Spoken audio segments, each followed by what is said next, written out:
Hello my dear friends, welcome to Lucky Education. और आज हम देखेंगे लेक्चर नंबर 5 और टॉपिक है हमारा रिसोर्स प्लानिंग इन इंडिया। ठीक है, एक तो टॉपिक है हमारा रिसोर्स प्लानिंग, क्यों रिसोर्स प्लानिंग की हमें ज़रूरत है, और इंडिया में रिसोर्स प्लानिंग को हम देखेंगे। तो लास्ट वाले टॉपिक में मैंने आपको बताया था कि रिसोर्स प्लानिंग की ज़रूरत इसलिए है क्योंकि आज की डेट में हम रिसोर्सेज का क्या करते जा रहे हैं, इनडिस्क्रिमिनेट तरीके से यूज करते जा रहे हैं। बहुत मतलब रेकलेस एक्सप्लॉयटेशन करते जा रहे हैं। जब ऐसा एक्सप्लॉयटेशन होगा तो आपको डेफिनेटली पता है कि आने वाले समय में हमें समस्या फेस होगी बहुत ज़्यादा, किसकी, रिसोर्सेज से संबंधित। रिसोर्सेज की स्कैर्सिटी हो जाएगी, बहुत कम रिसोर्सेज बचेंगे हमारे पास यूज करने के लिए। ठीक है, आने वाली प्रॉब्लम, आने वाली जो अपनी जनरेशन है उसको प्रॉब्लम हो सकती है। तो इसलिए हमें रिसोर्सेज को बेटर तरीके से प्लान करके यूज करने की आवश्यकता है। ठीक है, तो रिसोर्स प्लानिंग को हम समझेंगे। तो planning is widely accepted strategy for judicious use of resources. ठीक है ना, अगर हमें रिसोर्सेज का जूडिशियस यूज करना है, जूडिशियस यूज का मतलब है उनका संभल के यूज करना है, उतना ही यूज करना है जितनी हमें ज़रूरत है, उनका वेस्टेज नहीं करना है, प्लस उनका कंजर्वेशन करना है। ये सारी चीज़ें किस में आ जाएंगी, जूडिशियस यूज में आ जाएंगी। तो अगर रिसोर्सेज का हमें जूडिशियस यूज करना है तो उसके लिए हमें प्लानिंग को एक्सेप्ट करना पड़ेगा, प्लानिंग करनी पड़ेगी और हमें स्ट्रेटेजी बनानी पड़ेगी कि कैसे हम रिसोर्सेज का जूडिशियस यूज करें। ठीक है, तो अपना जो भारत देश है, यहाँ पे पहले ही बहुत सारी डाइवर्सिटी पाई जाती है और रिसोर्सेज भी कई टाइप्स के रिसोर्सेज हमारे यहाँ पाए जाते हैं। हमारे यहाँ पर बहुत सारे टाइप के रिसोर्सेज पाए जाते हैं और इंडिया में अलग अलग स्टेट में अलग अलग टाइप के रिसोर्सेज आपको देखने को मिलेंगे। कुछ रिसोर्सेज आपको नॉर्थ में मिलेंगे, कुछ साउथ में मिलेंगे, कुछ ईस्ट में मिलेंगे। ठीक है, तो वेरियस टाइप्स ऑफ रिसोर्सेज यहाँ पर अवेलेबल हैं। मगर ऐसा भी देखने को मिलता है जो रिसोर्सेस आपको मतलब किसी एक स्टेट में देखने को मिलने, हो सकता है वो दूसरे स्टेट में ना हो। ठीक है, जैसे मान लो किसी किसी की जगह पर तो पानी बहुत ज़्यादा है और किसी जगह पर पानी की कमी है। अगर आप मान लो अरुणाचल प्रदेश में चले आओ तो वहाँ पे पानी खूब सारा मिल जाएगा आपको, मगर वहीं अगर राजस्थान में जाओ तो पानी की कमी मिल जाएगी। तो ऐसा भी यहाँ पर देखने को मिलता है, कहीं पर कोई चीज़ ज़्यादा और कहीं पर कोई चीज़ कम है। देखो, there are regions which are rich in certain type of resources but are deficient in some other resources. देखो, हमारे भारत देश में कई सारे रीजन का मतलब होता है क्षेत्र, कई सारे क्षेत्र ऐसे हैं जहाँ पे सर्टेन टाइप ऑफ रिसोर्सेज, कुछ निश्चित टाइप के जो रिसोर्स हैं वो बहुत ज़्यादा मात्रा में पाए जाते हैं, रिच हैं, वो उन मामलों में कैसे हैं, रिच हैं। मगर वही जो रीजन्स हैं वो डेफिशिएंट हैं। डेफिशिएंट का मतलब होता है कमी, deficient in some other resources. मान लो किसी एक जगह पर ए रिसोर्स पाया जाता है, बी रिसोर्स पाया जाता है, सी पाया जाता है, मगर वहाँ पर मान लो डी ई एफ ये रिसोर्सेज नहीं पाए जाते। ये तो खूब सारी मात्रा में पाए जाते हैं और ये बिल्कुल नहीं पाए जाते हैं। तो यही कहना चाह रहे हैं कि हमारे भारत देश में कुछ राज्य तो ऐसे हैं जहाँ पर खूब सारे रिसोर्सेज पाए जाते हैं, मगर वो सर्टेन रिसोर्सेज हैं, कुछ ही रिसोर्सेज हैं, मगर दूसरे रिसोर्सेज वहाँ पर नहीं पाए जाते। और हमारे भारत देश में कुछ रीजन ऐसे भी है जो सेल्फ सफिशिएंट है, मतलब उनको दूसरों पर निर्भर रहने की ज़रूरत नहीं है, रिसोर्सेज के मामले में सेल्फ सफिशिएंट है। मगर दूसरी तरफ कुछ ऐसे क्षेत्र भी हैं जहाँ पर एक्यूट शॉर्टेज है कुछ वाइटल रिसोर्सेज की। एक्यूट का मतलब बहुत ज़्यादा कमी है किसकी, वाइटल रिसोर्सेज की। वाइटल मतलब इंपॉर्टेंट रिसोर्सेज की वहाँ पर बहुत ज़्यादा कमी है। जैसे पानी ले लो आप, ठीक है, पानी एक वाइटल रिसोर्स हो गया, जीने के लिए बहुत ज़्यादा ज़रूरी है। तो राजस्थान देख लो, राजस्थान में पानी का बहुत ज़्यादा संकट है, स्पेशली वेस्टर्न राजस्थान में जहाँ पर थार डेजर्ट पाया जाता है। अब यहाँ पे एग्जांपल दे रखा है जैसे झारखंड, छत्तीसगढ़, मध्य प्रदेश, झारखंड, छत्तीसगढ़, मध्य प्रदेश, ये जो राज्य हैं ये रिच हैं किसके मामले में, मिनरल्स के मामले में और कोल डिपॉजिट्स के मामले में। यहाँ पे बहुत सारे मिनरल्स भी पाए जाते हैं, आयरन ओर पाए जाते हैं, प्लस कोल के डिपॉजिट्स पाए जाते हैं। ठीक है, दूसरी तरफ ये कह रहे हैं कि अरुणाचल प्रदेश जो है वो, वहाँ पर बहुत सारा पानी पाया जाता है, अबंडेंस ऑफ वाटर रिसोर्सेज, बहुत सारे पानी वहाँ पर अवेलेबल है। मगर वहाँ पर अरुणाचल प्रदेश में आपको एक चीज़ देखने को मिलेगी,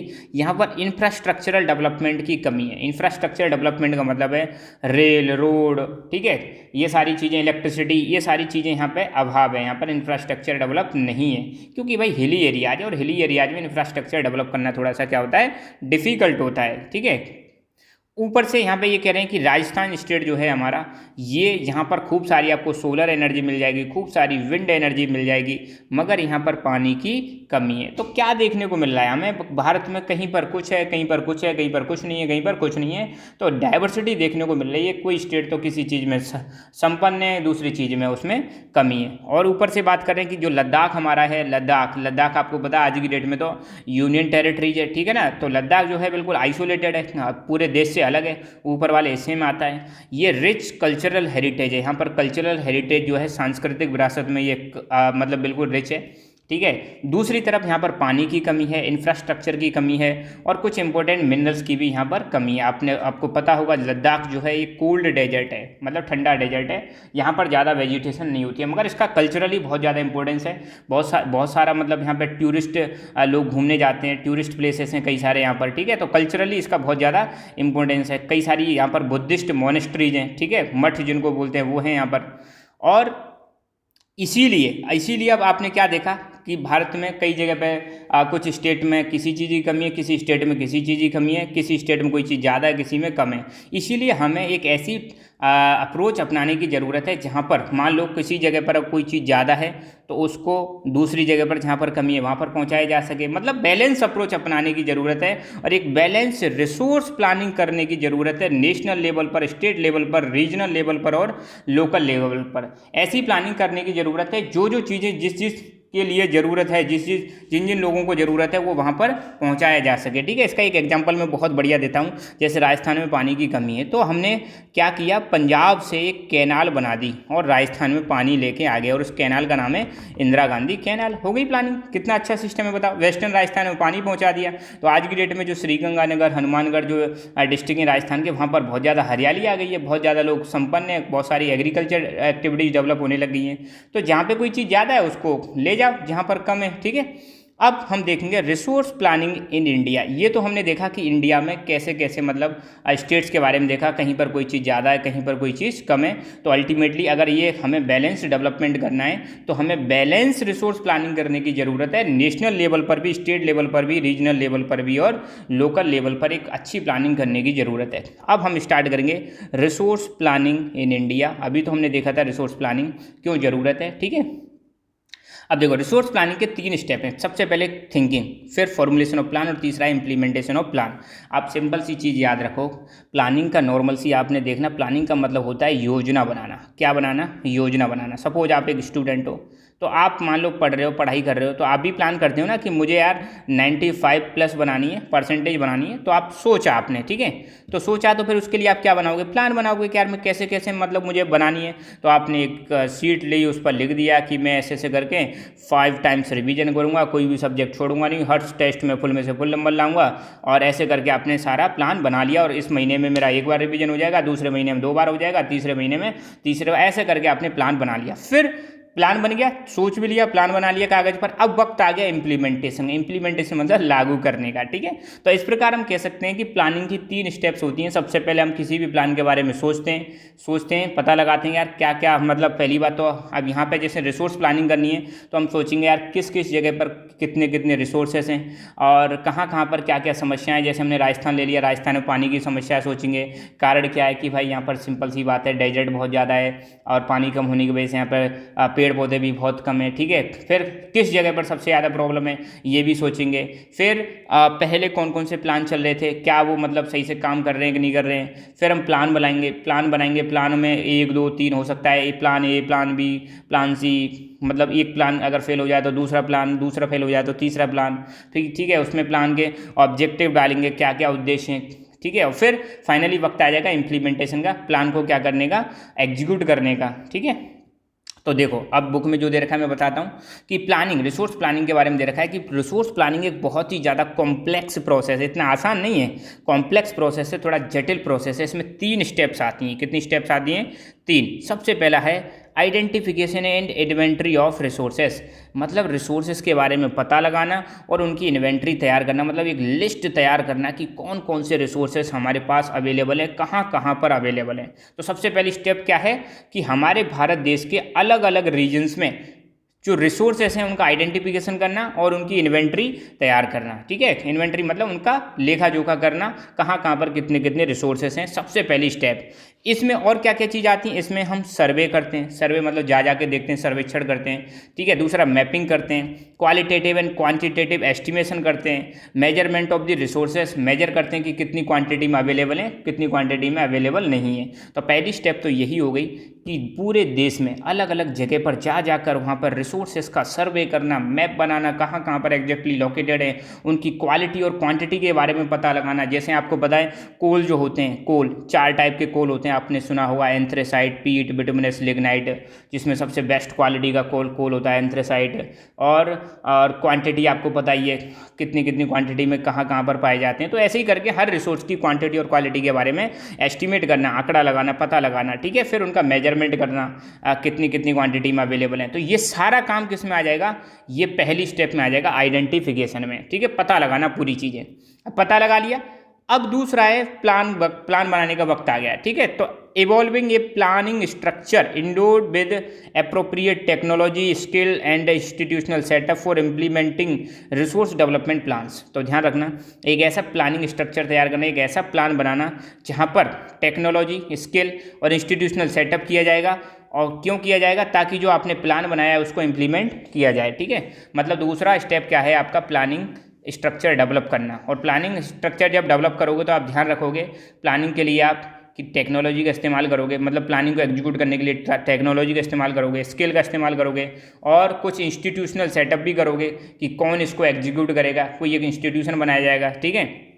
तीसरा है, जब आपका प्लान बन जाएगा तो उसको मैच करना, matching the resource development plan with overall national development plan. मतलब आपने जो प्लान बनाया है उसको नेशनल डेवलपमेंट प्लान से क्या करना, मैच करना। या तीसरी स्टेप हो जाएगी, ठीक है। तो ये हुआ हमारा रिसोर्स प्लानिंग इन इंडिया। अब इसके अलावा बहुत सारी चीज़ें और दे रखी हैं इस टॉपिक में कि India has made concerted efforts for achieving the goals of resource planning right from the first 5 year plan launch after the independence. अब देखो, ऐसा नहीं है कि ये तो हमने यहाँ पे देखा प्लानिंग की कितनी स्टेप्स होती हैं, क्यों प्लानिंग जरूरी होती है, वो तो हमने पहले ही देख लिया। प्लानिंग की तीन स्टेप्स देख ली, आइडेंटिफिकेशन, प्लान बनाना और फिर उसको नेशनल प्लान से मैच करना। अब ऐसा नहीं है कि भारत ने कुछ नहीं किया। तो भारत जब आज़ाद हुआ था, आपको पता है, हमें 1947 में क्या मिल गई थी, आज़ादी मिल गई थी। तो हमने प्लानिंग करने के लिए, आपको पता हो तो, एक इंस्टीट्यूशन बनाया था जिसका नाम था प्लानिंग कमीशन। तो थोड़ा सा मैं उसके बारे में आपको बता देता हूँ, ये बेसिक्स में आपको, ठीक है। इसको आपको चाहो तो नोट कर लेना, नहीं तो कोई दिक्कत नहीं है, अपनी चैप्टर में नहीं दे रखा है। तो आप ध्यान रखना, जब हमारा देश आज़ाद हुआ था 1947 में, तो 1947 में हमने क्या किया था, एक ऑर्गेनाइजेशन बनाया था जिसका नाम था प्लानिंग कमीशन। मार्च 1950 में इसको बना दिया गया था। इस प्लानिंग कमीशन का काम था 5 ईयर प्लान्स बनाना, पंचवर्षीय योजनाएं बनाना। और ध्यान रखना, 5 ईयर प्लान बनाने की जो हमने शुरुआत की थी, या ये इंस्पिरेशन जो हमें मिली थी, किससे मिली थी, ये मिली थी सोवियत यूनियन। ध्यान रखना, सोवियत यूनियन नाम का एक देश हुआ करता था, जो आज की डेट में उसको रशिया बोलते हैं। तो सोवियत यूनियन ने सबसे पहले 5 ईयर प्लान बनाना स्टार्ट किया था, वहीं से हमने सीख लिया 5 ईयर प्लान बनाना, ठीक है। वहीं से प्रेरणा हमको मिलती है। तो पहली बात तो हमने क्या बनाया, एक प्लानिंग कमीशन बना दिया मार्च 1950 में, जिसका काम क्या था, 5 ईयर प्लान्स बनाना। ये एक एडवाइजरी बॉडी थी, ठीक है। इसका हेड हुआ करता था प्राइम मिनिस्टर, और इसने बनाए 5 ईयर प्लान्स। तो सबसे पहला जो 5 ईयर प्लान बना था, वो बना था हमारा 1951 से 1956 के बीच में। और ध्यान रखना, टोटल प्लान बने अब तक कितने, आई थिंक 12 5 ईयर प्लान बने। कितने 5 ईयर प्लान बने अब तक, 12 5 ईयर प्लान्स बन चुके हैं। और 12वां जो 5 ईयर प्लान था वो था 2012 से 2017 के बीच में, 2012 से 2017 के बीच में। और जैसे ही 2014 में मोदी गवर्नमेंट आती है, बीजेपी की सरकार आती है, उन्होंने प्लानिंग कमीशन को ख़त्म कर दिया। और प्लानिंग कमीशन की जगह पर इन्होंने लेके आगे एक नया इंस्टीट्यूशन जिसका नाम है नीति आयोग। तो ध्यान रखना, आज की डेट में भारत में प्लानिंग कौन करता है, नीति आयोग करता है। और नीति आयोग की फुल फॉर्म में national institution for transforming India. इसको लिख लेना, बहुत इंपॉर्टेंट है।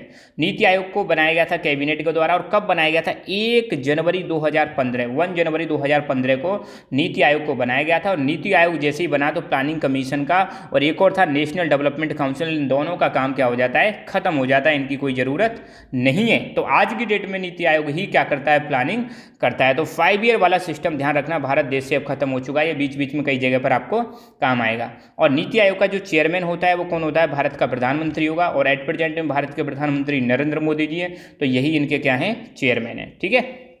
ओके, तो सीधी बात क्या है यहाँ पर, जैसे ही देश हमारा आज़ाद हुआ था तो देश आज़ाद होते ही हमने भी बहुत सारे ठोस कदम उठाए, कंसर्टेड एफर्ट्स उठाए ताकि हम क्या कर सकें, अच्छी प्लानिंग कर सकें। तो देश आज़ाद होते ही हमने सबसे पहले 5 ईयर प्लान लॉन्च कर दिया था, फर्स्ट 5 ईयर प्लान, जिसकी ड्यूरेशन कब से कब तक था, 1951 से 1956 के बीच में, ठीक है।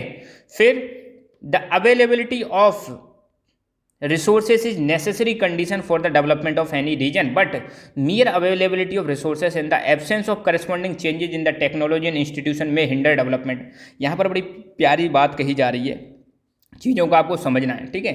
यहाँ पर ये कहा जा रहा है कि अगर आपको किसी रीजन का डेवलपमेंट करना है, किसी क्षेत्र का डेवलपमेंट करना है, तो डेवलपमेंट करने के लिए बहुत ज़्यादा ज़रूरी है वहाँ पर रिसोर्सेस हों, क्या हों, रिसोर्सेस हों।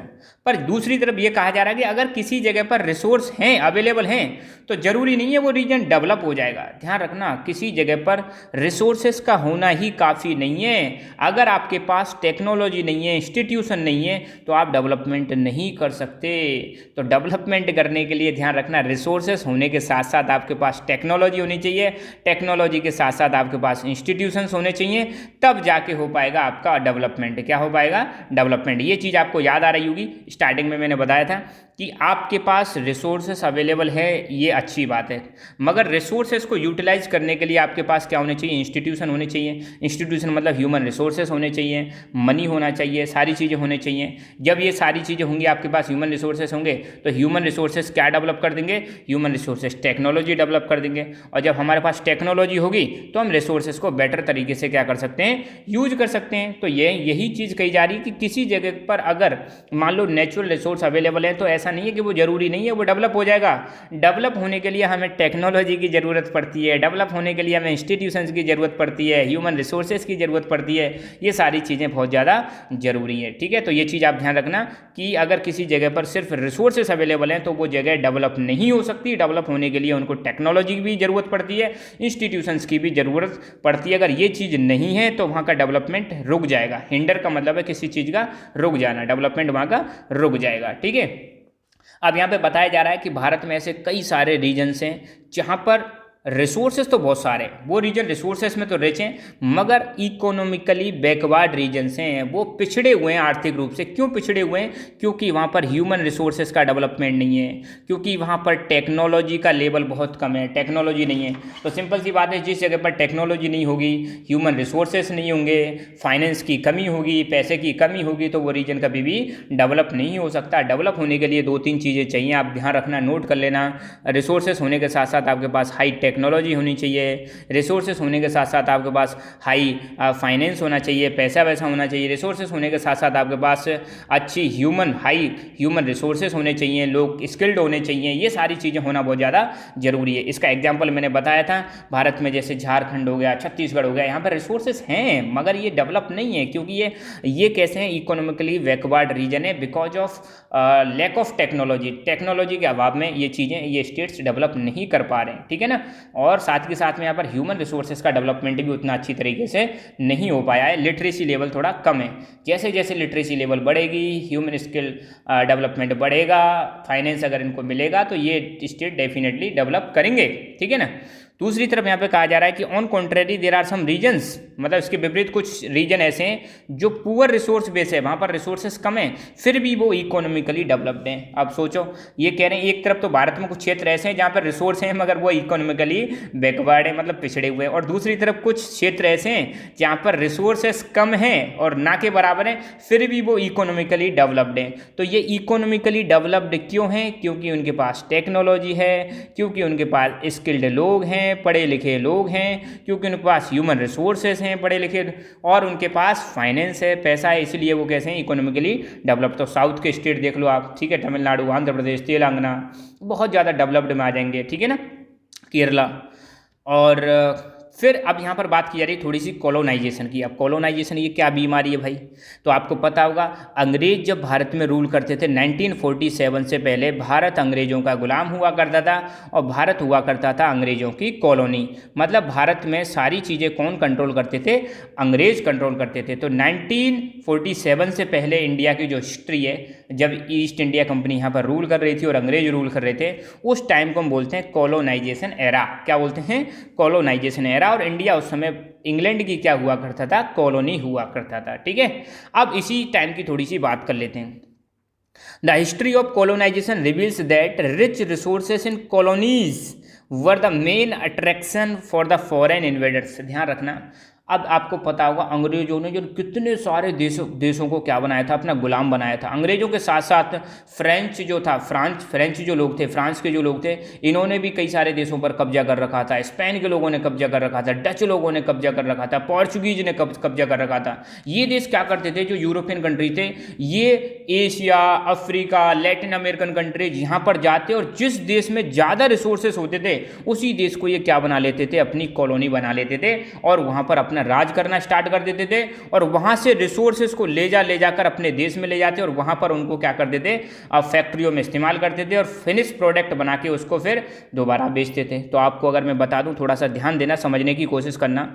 इंग्लैंड ने क्या किया? इंग्लैंड ने क्या किया? भारत को, इंडिया को अपनी कॉलोनी बना लिया, कॉलोनी बना लिया। ठीक है, और ये क्या करते थे? इंडिया से ले जाते थे रॉ मटेरियल। क्या ले जाते थे? रॉ मटेरियल ले जाते थे, जैसे कॉटन ले जा रहे हैं, आयरन ओर ले जा रहे हैं। ठीक है, और यहाँ से इंडिगो ले जाते थे। इंग्लैंड में आपको पता है उस समय आ चुकी थी इंडस्ट्रियल रेवोल्यूशन, और इंडस्ट्रियल रेवोल्यूशन का मतलब है काम किससे होता था? मशीनों से होता था। अब मगर इंग्लैंड छोटा सा देश है, इनके पास रिसोर्सेज की कमी थी। दूसरी तरफ इंडिया, इनके पास रिसोर्सेज भर भर के। तो इंग्लैंड क्या करता था? इंडिया से रिसोर्सेज को यहाँ से ले जाता, इंग्लैंड में फैक्ट्रीज में ले जाकर वहाँ से जो प्रोडक्ट बनते थे, फिनिश प्रोडक्ट, उनको वापस इंडिया में ले आता बेचने के लिए। तो इंडिया को किसकी तरह इस्तेमाल कर रहे थे? मार्केट की तरह इस्तेमाल कर रहे थे और रॉ मटेरियल की तरह इस्तेमाल कर रहे थे। तो इनसे डबल फायदे हो रहे हैं इनके। ठीक है, इनके पास रिसोर्सेज, एक तो रिसोर्सेज मिल रहे हैं इनको, दूसरा साथ के साथ में जो कॉलोनी है उसको किसकी तरह इस्तेमाल कर रहे हैं? मार्केट की तरह इस्तेमाल कर रहे हैं। तो ऐसे मतलब कई सारे फायदे होते हैं किसके? इंग्लैंड के। ठीक है, तो जो भी कंट्रीज या जो भी कॉलोनीज रिसोर्सेस में रिच होती थी, ये विदेशी लोग क्या करते थे? उन पर क्या आक्रमण कर देते थे और उनको अपनी कॉलोनी बना लेते थे। कॉलोनी बनाने का मतलब है उनको अपना गुलाम बना लिया। वहाँ पर पॉलिटिकल कंट्रोल उनके हाथ में आ जाएगा, इकोनॉमिकल कंट्रोल उनके हाथ में आ जाएगा, मिलिट्री कंट्रोल उनके हाथ में आ जाएगा। तो आपने देखा होगा अंग्रेजों के टाइम पर भारत में जो सरकार थी वो किसकी थी? अंग्रेजों की थी। भारत के जो राजा थे तो वो तो नाम मात्र के राजा बने पड़े थे, पपेट बने पड़े थे। ठीक है ना। तो it was primarily the higher level of technological development of the colonizing countries that helped them to exploit resources of other regions and establish their supremacy over the colonies। अब यहाँ पर ये भी रीजन दिया जा रहा है कि क्यों ये जो देश थे फॉरेन कंट्रीज बाकी देशों को अपना गुलाम बना पाए, बाकी देशों को अपनी कॉलोनी बना पाए, बाकी देशों में अपनी सुप्रेमेसी इस्टेब्लिश कर पाए। उसके पीछे कारण क्या था? तो उसके पीछे एक ही कारण था, higher level of technological development. सोचो, जैसे इंग्लैंड हो गया, फ्रांस हो गया, इनके पास टेक्नोलॉजी बहुत ज़्यादा थी, टेक्नोलॉजी के मामले में बहुत ज़्यादा हाईफाई थे। तो हाईफाई टेक्नोलॉजी होने की वजह से इन्होंने क्या किया? बाकी देशों से रिसोर्स को एक्सप्लॉइट करना स्टार्ट किया और वहाँ पर अपनी सुप्रीमेसी इस्टेब्लिश कर ली, वहाँ पर मतलब सर्वोच्चता इस्टेब्लिश कर ली। और देखा होगा आपने अब इंग्लैंड की उस समय नेवी क्या ज़बरदस्त हुआ करती थी, मिलिट्री इनकी हाईफाई स्किल्ड हुआ करती थी, वॉर लड़ने में बहुत ज़्यादा सक्षम थे। ठीक है, तो इनके पास बहुत सारी टेक्नोलॉजी थी। और आपको पता हो तो भारत में रेल की शुरुआत भी किसने की थी? इंग्लैंड ने की थी। ठीक है, कई सारी फैक्ट्री इंग्लैंड ने यहाँ पर इस्टेब्लिश की थी, रोड बनवाना स्टार्ट किया था, इवन कम्युनिकेशन का काम भी इंग्लैंड ने करवाया था। और आपको पता हो तो जो इंडस्ट्रियल रेवोल्यूशन है उसकी शुरुआत भी कहाँ पर होती है? इंग्लैंड पर होती है। तो इनके पास टेक्नोलॉजी थी, उसी टेक्नोलॉजी का फायदा उठाते हुए इन्होंने क्या किया? कई देशों को अपना गुलाम बना लिया, कॉलोनी बना लिया और वहां पर एक्सप्लॉयटेशन करना स्टार्ट कर दिया, रिसोर्सेज का एक्सप्लॉयटेशन स्टार्ट कर दिया। और जब बीच में किसी ने बाधा डाली तो वहां के लोगों को भी इन्होंने क्या किया? बहुत ज़्यादा परेशान किया। आपको पता ही होगा अंग्रेजों के टाइम पे हमारी क्या हालत हुआ करती थी, है ना, हिस्ट्री में आपने पढ़ा होगा। और वहाँ पर अपनी सुप्रीमेसी इस्टेब्लिश कर ली। तो ध्यान रखना, कौन से देश इनका शिकार बने? विदेशी ताकतों का, जिनके पास बहुत ज़्यादा क्या थे? रिसोर्सेस हुआ करते थे। दूसरी तरफ ये कॉलोनीज बनाने में सक्षम क्यों हो पाए? ये जो कंट्रीज थे, कॉलोनियल जो कंट्रीज थे, जैसे मतलब इंग्लैंड हो गया, फ्रांस हो गया, ये सक्सेसफुल क्यों हो पाए? क्योंकि इनके पास क्या थी? टेक्नोलॉजिकल डेवलपमेंट बहुत ज़्यादा था, टेक्नोलॉजी इनके पास हाईफाई थी, इसीलिए ये बाकी रीजन्स को एक्सप्लॉइट कर पाए और अपनी सुप्रीमेसी वहाँ पर इस्टेब्लिश कर पाए। ठीक है। Therefore resource can contribute to development only when they are accompanied by appropriate technological development and institutional changes. अब यहाँ पर लास्ट में ये कहा जा रहा है, अगर मान लो आपको डेवलपमेंट करना है, अपना विकास करना है, देश का विकास करना है, रीजन का विकास करना है, तो वो विकास तभी हो पाएगा जब आपके पास उपयुक्त टेक्नोलॉजिकल डेवलपमेंट होगा। टेक्नोलॉजी होगी, रिसोर्सेज को यूज करने की टेक्नोलॉजी होगी, प्लस इंस्टीट्यूशंस होंगे, आपके पास ह्यूमन रिसोर्स होगी, मैन पावर होगी, पढ़े लिखे लोग होंगे, बढ़िया बढ़िया तरह के जिनको मतलब कई सारी स्किल्स आती हैं, साइंटिस्ट होंगे, इंजीनियर होंगे, तो ही आप क्या कर सकते हो, रिसोर्सेज को अच्छी तरह से यूज करके एरिया का डेवलपमेंट कर सकते हो। और इंडिया ने सारे फेजेज जो कॉलोनाइजेशन के फेजेज हैं इनको एक्सपीरियंस किया है। आपको पता ही है इंडिया गुलाम रहा था, है 1600 के बाद ही यहाँ पर फॉरेनर्स आना स्टार्ट हो जाते हैं, ठीक है। और आपको पता है 1757 से फिर लगभग 1857 तक ईस्ट इंडिया कंपनी का रूल चलता है, फिर 1857 से 1947 तक डायरेक्ट अंग्रेजों का भारत में रूल चलता है। तो ये हमने एक्सपीरियंस किया हुआ है सारी चीज़ें अंग्रेजों के टाइम की, और आपने देखा होगा अंग्रेजों की टेक्नोलॉजी का फ़ायदा हमें भी पहुंचा। आज की डेट में हमारे यहाँ पर जो कम्युनिकेशन है, रेलवे का जो नेटवर्क है, वो सब किसकी देन है, अंग्रेजों की देन है। वो अलग बात है, उन्होंने उन चीज़ों को अपने लिए बनाया था, मगर जब वो यहाँ से चले गए तो उस चीज़ का फ़ायदा हमें भी हुआ, ठीक है। तो यहाँ पर ये चीज़ फिर दोबारा से काम आ रही है कि आपके पास रिसोर्स होना ही जरूरी नहीं है, रिसोर्सेज को यूज करने के लिए आपके पास इंस्टीट्यूशंस होने चाहिए। ये इंस्टीट्यूशंस क्या डेवलप करते हैं, टेक्नोलॉजी डेवलप करते हैं, और टेक्नोलॉजी से फिर हम एक्सप्लॉइट करते हैं किसको, रिसोर्सेज को एक्सप्लॉइट करते हैं, अच्छी तरह से यूज करते हैं। उन सब के बीच में आपको क्या आ जाएगा, ह्यूमन बीइंग, ठीक है। तो यहाँ पर ये वाला टॉपिक हमारा फिनिश होता है। आई होप आपको चीज़ें समझ में आई होंगी, चीज़ों को समझने की कोशिश करनी है, क्वेश्चन फिर कहीं से भी आए आप आंसर दे पाओगे। So thank you so much, keep learning, keep enjoying, and God bless you all.